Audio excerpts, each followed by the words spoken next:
ఎక్సెల్లా global study abroad summit 2024 జరగబోతోంది. ఫిబ్రవరి 11న ఉదయం 10 గంటల నుంచి సాయంత్రం 5 గంటల వరకు తాజ్ డెక్కన్, బంజారా హిల్స్, హైదరాబాద్ లో. కరీంనగర్ పార్లమెంటు పరిధిలో ఎంపీ బండి సంజయ్ ఈ రోజు నుంచి పాదయాత్ర చేపడుతున్నారు. సార్ చెప్పండి, ఈ రోజు పాదయాత్ర ప్రజల్లో అంటే ఏ అంశాలతో మీరు ప్రజల ముందుకు వెళ్తున్నారు? నరేంద్ర మోడీ గారిని తిరిగి ప్రధానమంత్రిగా చేయాలని చెప్పి ప్రజలకు అప్పీల్ చేయడం, దేశం కష్టాల్లో ఉన్నప్పుడు, దేశ ప్రజలు ఇబ్బందులు ఉన్నప్పుడు ఏ విధంగా దేశ ప్రజలను కాపాడినటువంటి సందర్భాన్ని ప్రజలకు వివరించడం, ఎన్నికల ముందు ఇచ్చిన హామీలను నరేంద్ర మోడీ ప్రభుత్వం ఏ విధంగా నెరవేర్చింది, అనేక సంవత్సరాలుగా ఈ దేశ ప్రజలకు కలగనటువంటి కళలను ఏ విధంగా సాకారం చేసిన విషయాన్ని ప్రజలకు వివరించడం, తెలంగాణ రాష్ట్ర అభివృద్ధికి నరేంద్ర మోడీ ప్రభుత్వం ఏ విధంగా సహకరించింది, నేను ఎంపీ అయినాక కరీంనగర్ పార్లమెంట్ నియోజకవర్గానికి అభివృద్ధి కోసం, సంక్షేమం కోసం ఏ విధంగా నిధులు కేటాయించింది, అన్ని విషయాలను ప్రజలకు వివరించడానికే ఈ ప్రజాహిత యాత్రను మేము ప్రారంభించబోతున్నాం. ఇప్పుడు అమ్మవారి దర్శనమైంది.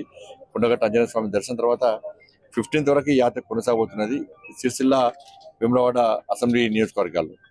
దాని తర్వాత national council meetings, Sammakka Salamma జాతర ఉంది కాబట్టి 21, 22 నుంచి కూడా తిరిగి మిగతా అన్ని అసెంబ్లీ నియోజకవర్గాల్లో ఎన్నికలను కూడా ఈ యాత్రను కొనసాగించబోతాను. అంటే ఎన్నికల నోటిఫికేషన్ ముందు మీరు యాత్ర పట్ల కూడా ప్రతిపక్షాలు విమర్శిస్తున్నాయి, వాళ్ళకి చెప్పి మీరు సమాధానం ఏంటి? మాకు యాత్ర కొత్త అంటే వాళ్ళ విమర్శలు వాళ్ళకే తగ్గుతాయి.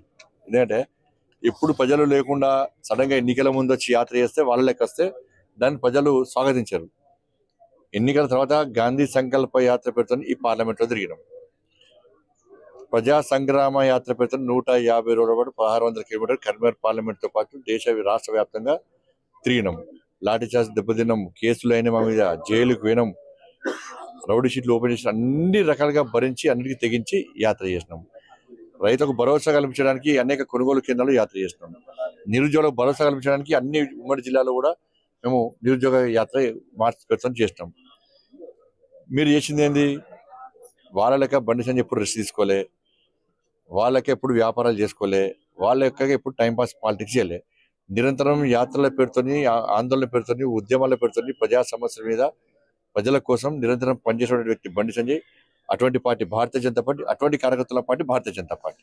సో ఈ పాదయాత్ర అనేది కొత్తేమి కాదు, నిరంతరం ప్రజల మధ్య ఉంటూ పాదయాత్ర చేపట్టడం, అదేవిధంగా ప్రజల సమస్యల పరిష్కారంలో కూడా తాము ముందుంటాం, ఈ ప్రతిపక్షాలకు ఇచ్చేటువంటి విమర్శలకు ఇచ్చే సమాధానం ఇదేనంటూ కూడా ఎంపీ బండి సంజయ్ అంటున్నారు. కెమెరామెన్ కిషోర్తో రామకృష్ణ, ఐడి న్యూస్, కరీంనగర్ నుంచి.